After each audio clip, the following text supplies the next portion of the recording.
dhuguma soorako sichiti tasama walin arginu akkami hojiin kee maal jirta jennee walin gaafannu sichiti dhuftee naaf hin qoostu qiqqideenan kofalchiistu akkamitti akka hojjennu daandii natti nagarsiistu ni dagatte moo bar torbee lama dura waadaanaaf galteetta atumti jabaadhu malee siif jira naan jetteessa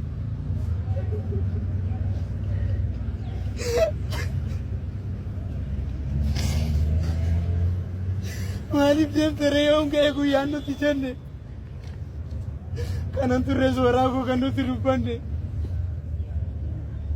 maaf nyaattere erbuu keenya maaf dagatte waada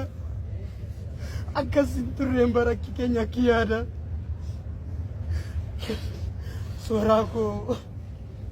kiyyaa fi kee egaa kanumaan raawwate deemsi karaa dheeraa hawwiin kee kana taate